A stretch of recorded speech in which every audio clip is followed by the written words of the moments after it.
Hi, I'm Rob Cosman. Welcome to my shop. You want to learn how to make a shooting board? I'm going to walk you through it. Best thing you'll ever do once you learn how to use it and sharpen a hand plane. Stick with me.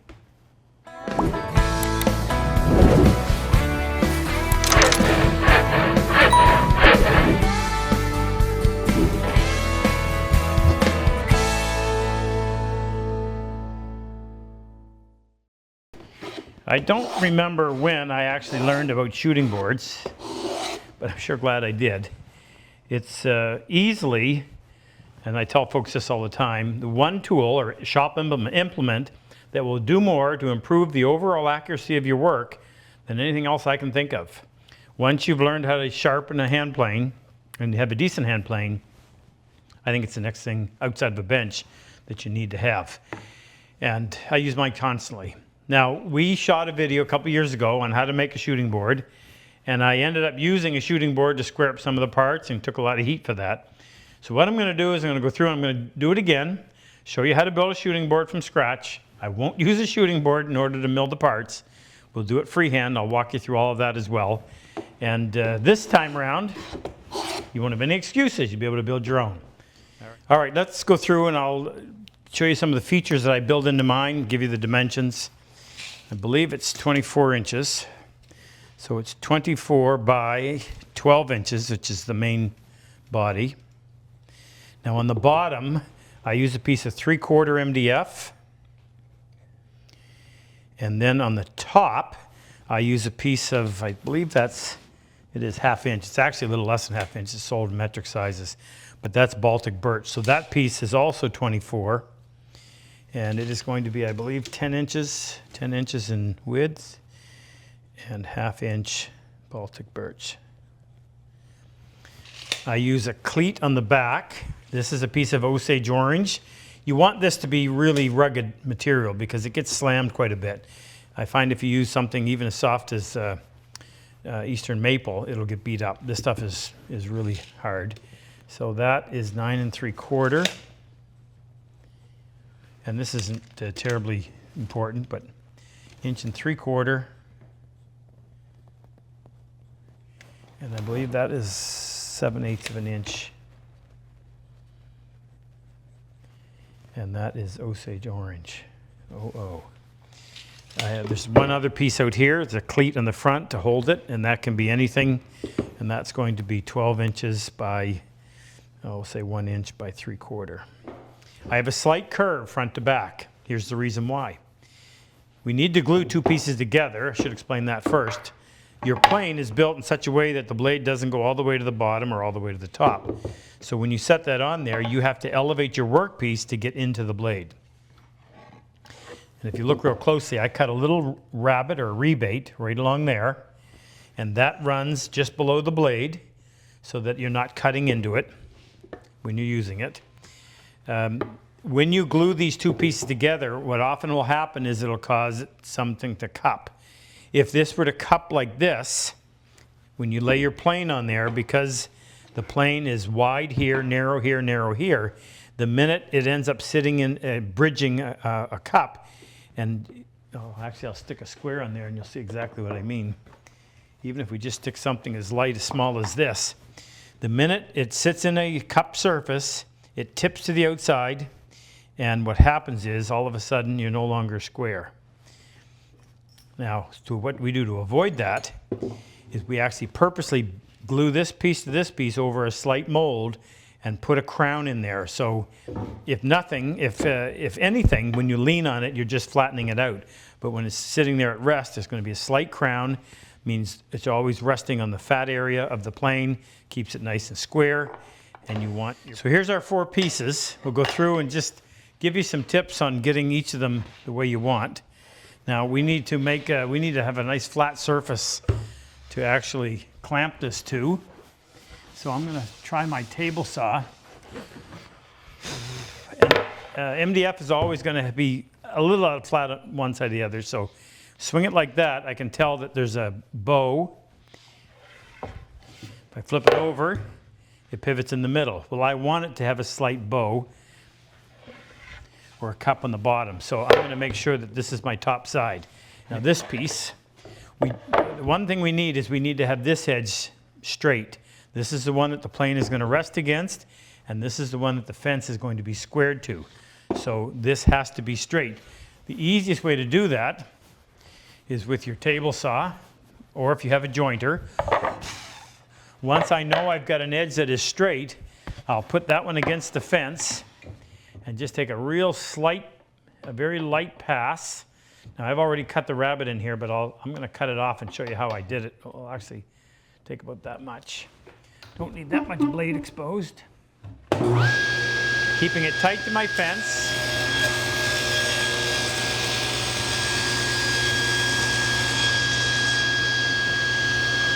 Now, I'm going to do the same thing with this piece.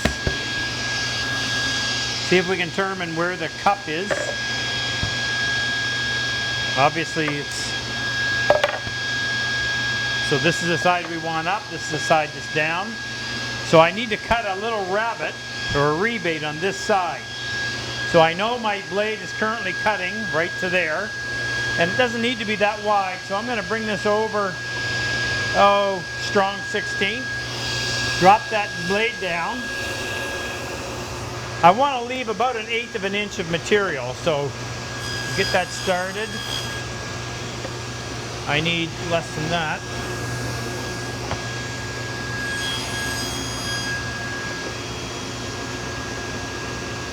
Maybe a little bit more.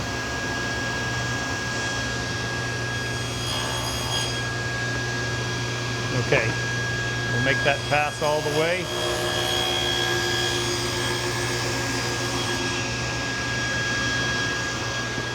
Not necessary that the pieces be perfectly square, but if they are, that's a bonus. Now there's something else you can do, and I'll show you. If you want your shooting board to last longer, take some cyanacrylate, which is super glue for wood, and on that little part that runs against the plane, just saturate that with this glue. And what that will do is, again, it'll harden that wood, and it'll just wear a whole lot better. And I go one end to the other since we're going to use the entire length of it. Let that dry. I'll just wipe off any excess. And that might get you an extra year or two. Okay, I need to work on the fence, that Osage orange fence, and do a little bit of work on that. But while we're doing that, I want to have this drying. So this is how we're going to make our mold. I'm going to use my table saw to clamp against, but I don't want to put the masking tape on the table saw, because when you put pressure on masking tape, it's a pain to get off. So I've got a piece of 1/4 inch MDF, and I'm just going to lay this out. What we're going to do is we're going to create that little mold. So our pieces are 24 inches in length. Just so we know, I just didn't bother to cut this. And this, I just grabbed this out of my scrap bin. This is just shy of 11. So as long as it's as wide as this, doesn't matter if it's as wide as that. So let's find the center is 12. So I'm going to put 7 strips of masking tape in the center. And I'm going to go 7, 5, and 3. So if we divide this up, nothing on the end. So if we went, I'm going to go 7, 5, and 3. So I need 2 spots in the middle here. 8 and 4. That makes sense. If we centered it on 4 and centered it on 8. Okay. That masking tape is approximately 1 inch wide. So I'm going to put a mark here at the 1/2 inch mark. That is not a square edge. So this is going to get, what are we doing now? 7, 5, and 3. So this is going to get 3 strips.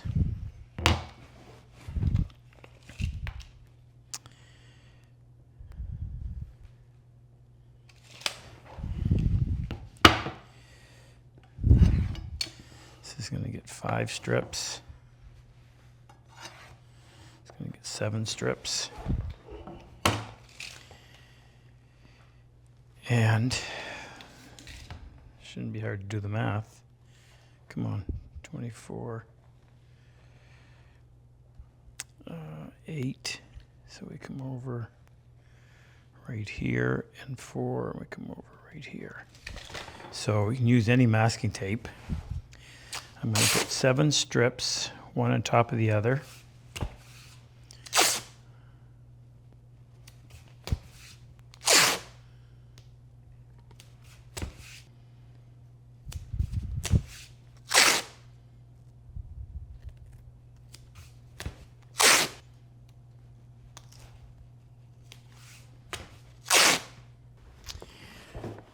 Okay, come over here. So this is where we're going to glue up. Now, when we put these 2 pieces on, I'm going to glue them over there. We're going to bring it over. We're going to put 2 cauls. Actually, let me grab it and show you exactly. So the piece of MDF obviously is on the bottom. We'll glue this in place.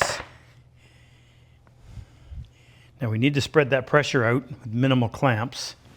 So I've got 2 pieces of scrap. This just happens to be 1-inch Baltic birch plywood, but you do want it fairly thick. I'm going to put it about 1/2 inch in from either side, maybe even a little bit more. And then I've took just 2x6. I cut it up. I'm going to put one here in the end. I'm going to put one in the middle. I'm going to put one in the end. Now, I can clamp. I got 3 big clamps, and I'm going to clamp underneath. You want to make sure that there's not a rib in the way, which always happens underneath. So I'm reaching underneath, so I'm going to put one right there, clamp right here, clamp right here, and clamp right here. And 3 clamps will spread it out and should come out nice and clean. Okay, I'm going to pull this back a little bit so it's not flush. I'm facing me about 1/4 inch. Allow me to go in there and draw a line right there. I'm going to take a piece of this tape. This is painter's tape, so it comes off quite easily. Put that right along that line. I'll go another one just to be sure. I'm gonna glue all of this. Wipe that MDF dust off. Stuff is miserable. Now, when we put this in place, we don't want it to move. So I'm going to use 4 small nails.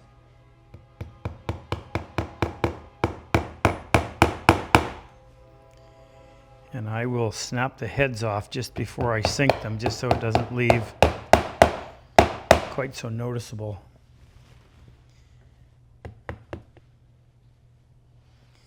I can always add more.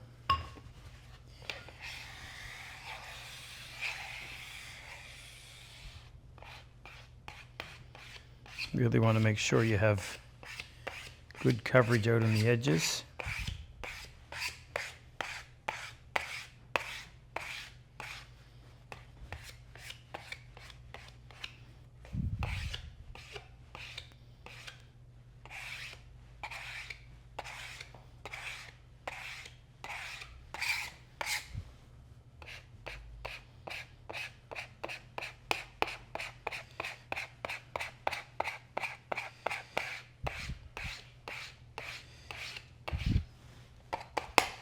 A little bit more down there. Now they say that this Type Bond 3 has more open time. I don't know if I buy that. I use it because you've got the waterproof factor with no downside.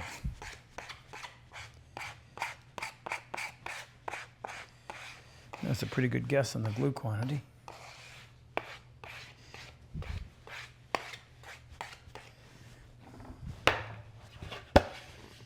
Flush this up. Oops, got to take that off first. I meant to set that down so that there wouldn't be any. Come on. I just did what I didn't want to do. I can scrape that off with a chisel.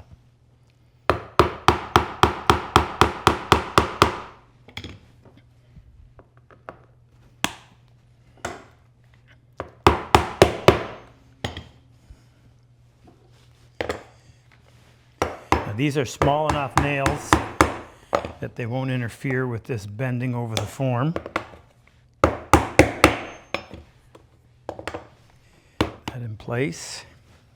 Put these pieces on. Now you're using 3 clamps to distribute quite a bit of pressure, so you want to make sure you use adequate pressure. I meant to say you're spreading it over a large surface area, so you've got to apply quite a bit of pressure. If you can get to the middle, that's ideal. Of course, that's right in the way. Shoot. Got to go in a little bit further.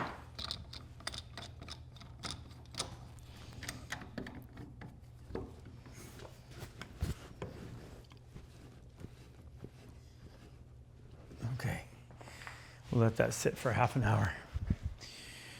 Okay, let's do the easy one first. This is going to be my cleat underneath.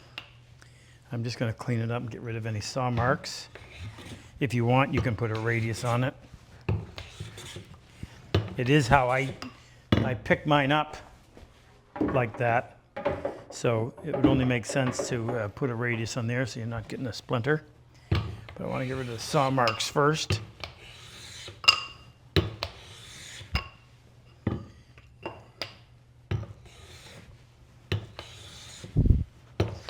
Consider this warm up for the Osage orange. Now, that's a little less than 12, which is fine. Then I don't have to worry about flushing it up. I prefer to clean those corners, but don't worry about it right now. You can either use your router, or you can just take a block plane, or this is a squirrel tail. And just as you make passes, rotate the piece of wood till you eventually turn it into a radius.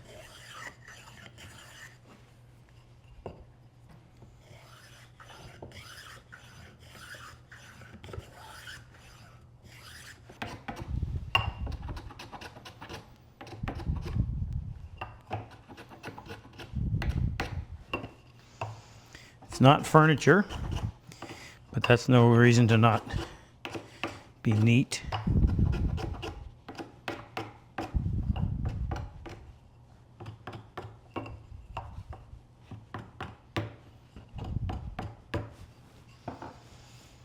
All right, we'll clamp that, glue it, clamp it, and then put screws in there. Now this piece, this has to be straight. When you have that in place, if that's not straight, your board's going to wobble like that, and it'll just be a curse to you. So the surfaces that has to be perfect is going to be this one.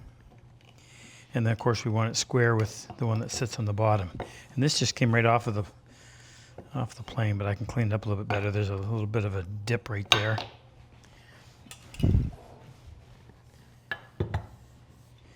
Stuff grain's usually running both directions, so it almost doesn't matter which way you go. Planer.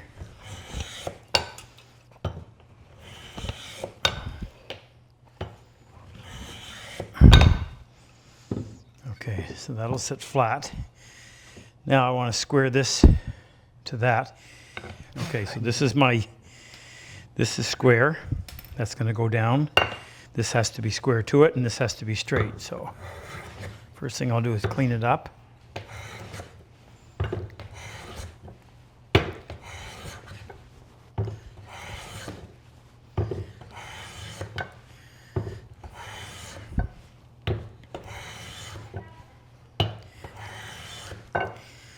All right, let's check that.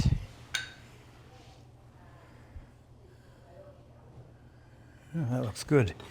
Now the test is it straight? So I'm going to put it on a surface that I know to be true, and I don't want it to pivot in the middle. And that's exactly what it does. So I've got to come in and I've got to correct that. Easiest way to do it, let's draw a line on here so you can follow along. I'm going to just come right here in the middle and take a quick little pass. So I went from here to there. I'll back up a little bit and I'll go a little farther forward. I'll back up a little further and go a little farther forward. Check this again. Okay. Now if I can maintain that, that's exactly what I want, but I've got to make a pass that goes all the way, because there'd be a little spot right there where I started and a little spot back there where I finished. Don't want to feel any transition marks. Let's check it. Yeah, I got a little bit of a high spot right there. Make sure there isn't anything on the plane. Not quite. Take another one. Make sure I can't feel any transition marks. Okay, it's probably pretty good. Now check that for square. We threw it out. So I'm a little bit high right here. I'll come in, I'll take a strip. What I'm doing is holding my plane flush with this side so that that part of the sole that doesn't have a blade protects this low edge. I may have to start the whole thing over depending on how bad it was or how far I threw it out. Now we'll take a complete pass and I'll just watch my shaving until I get a full width shaving. Check that. It's better. Go back here. I wouldn't be surprised if it's out. It is. Now I'm going to eyeball this best I can. I want to make sure that blade is parallel to the sole, or else I'm going to undo what I just did. Okay, so back to doing what we're doing. We're going to take a partial pass. Start here and there, and then just keep backing it up. Backing it up and moving it forward.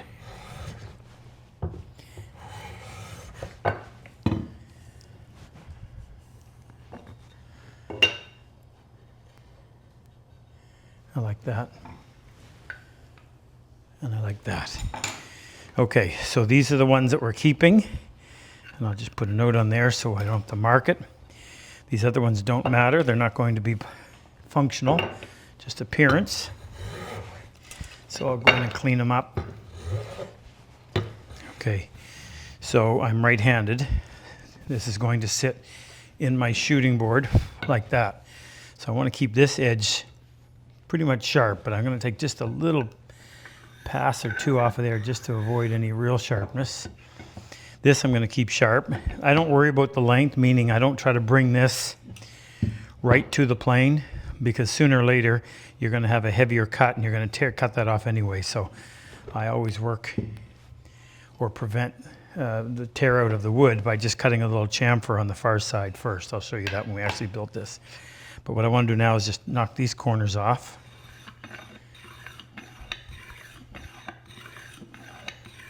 Again, this is just to make it comfortable to touch.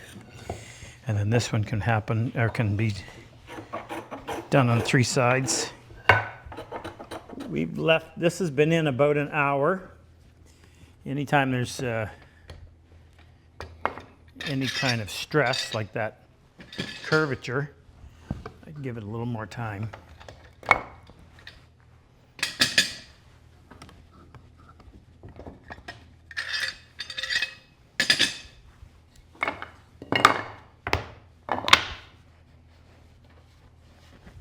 Check and make sure that we kept our curve. And if we turn over this way, it should spin in the middle. Perfect. Let's see if we can actually see it. Oh yeah, that's good. That's exactly what we want. That moved just a little bit, not enough to bother anything. So I'm going to use my table saw to trim it up. Then you can either plane or sand off any of the saw marks.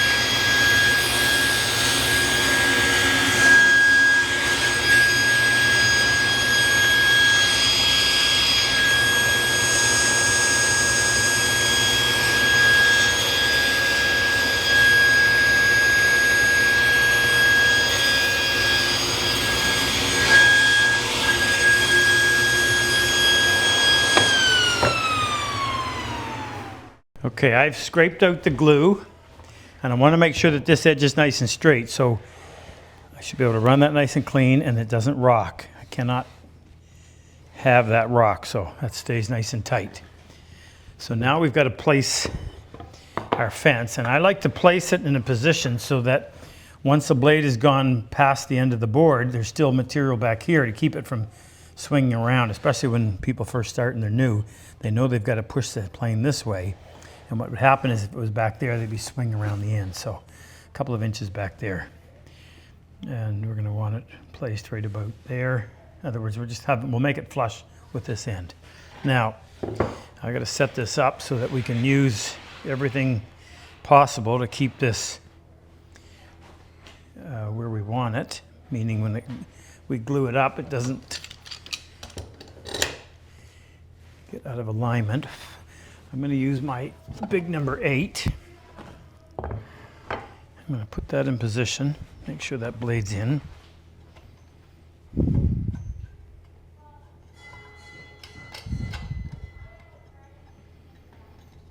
Pull that back. I want that tight, so I'll use a couple of clamps on that.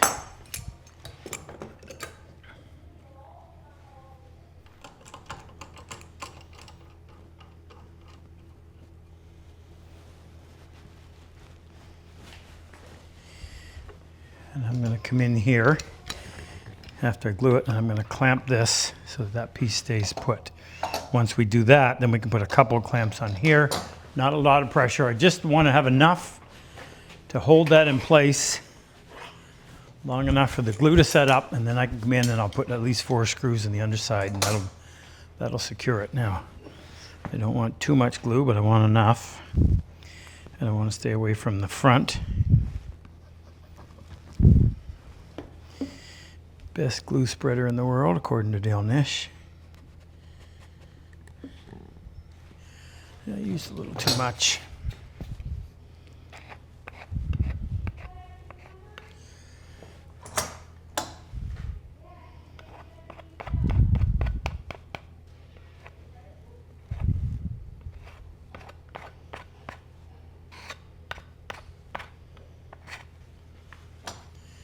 Should be enough.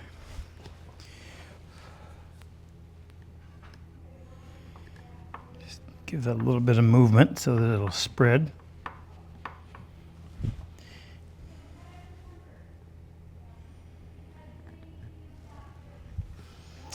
Okay, now we want to keep it tight this way.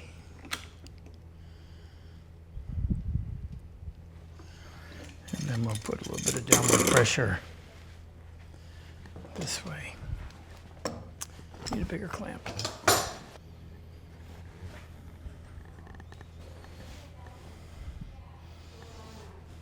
Okay, I'll give that 20-25 minutes, and then we'll process the rest of it, put the screws in, and we've got to put the cleat in the back. Okay, this has had about 45 minutes, which should be plenty. I still had a little bit of squeeze out, but we can fix that. Now, I want to put at least 4 screws on there. I never trust screws alone, always screws and glue, and I don't trust glue alone. But between the two of them, you shouldn't have a problem. So there's the center line.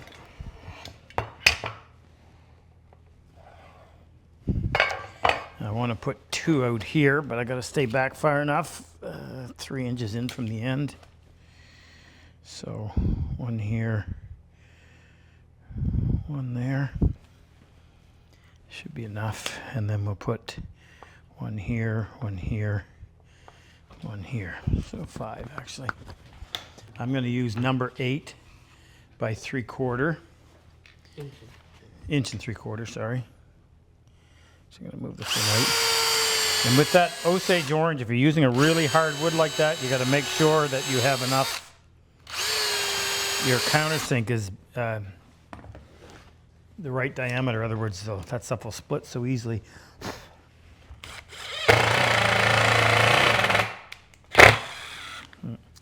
I want that to sit down below the surface so it doesn't scratch my bench when I move it on and off.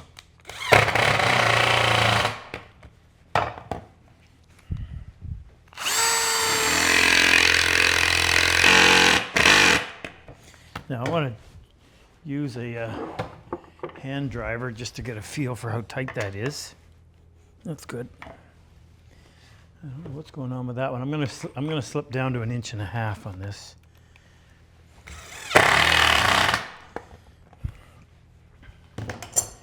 Check that one. Okay.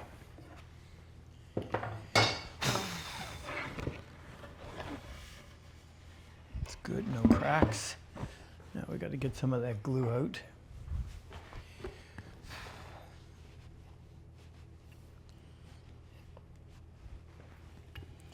This is my one blade that I don't put a back bevel on, so I can use it in applications like this. Now I didn't sand that, but I will spray it with lacquer just to keep it clean, and I'll sand in between coats. But I'm not terribly concerned about how smooth it is as long as it's not really rough. Our last piece of this puzzle is to put our cleat on.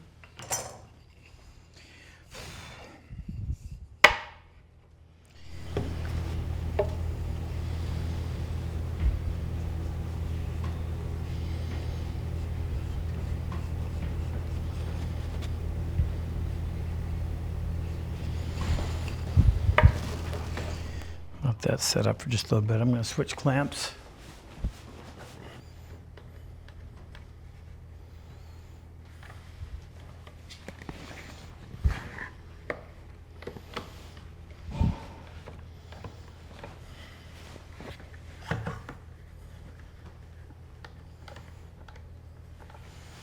Okay, we'll give that 20 minutes or so to dry, and then some screws down through there.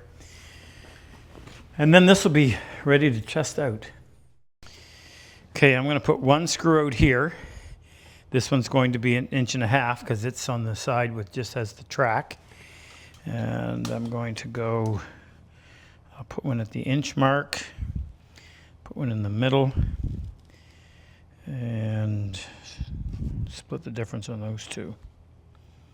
These ones will be 1 3/4 inches. That'll allow me to get up into the plywood. I like to be into something more substantial than just the edge on MDF. Now, I may have accidentally had my countersink set for 1.5 inches instead of 1 3/4 inches, which is probably the reason why it was so hard to get those screws in.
I'm going to take my little plane and take off all these corners.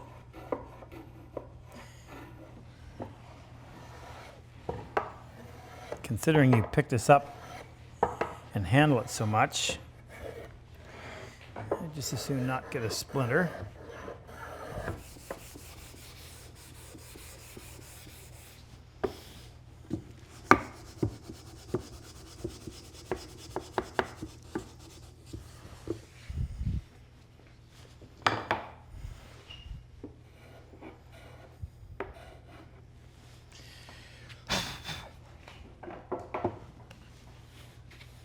Oh, shoot. Well, not much you can do about that.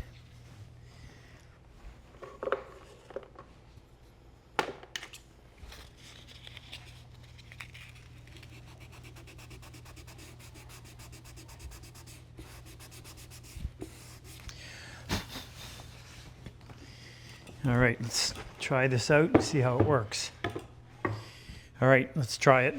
Take this piece of walnut, pull it away from the fence a little bit, and cut a little chamfer right there.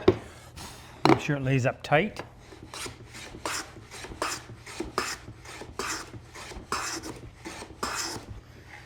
And then check it. Right on. Next to your plane, one of the most beneficial products to have in your shop, shooting board. I like the 24-inch long one. A lot of folks go for the 18. Either way, it'll be your best friend. See you. If you like my work and enjoy my style of teaching, click on any one of these videos and help take your woodworking to the next level.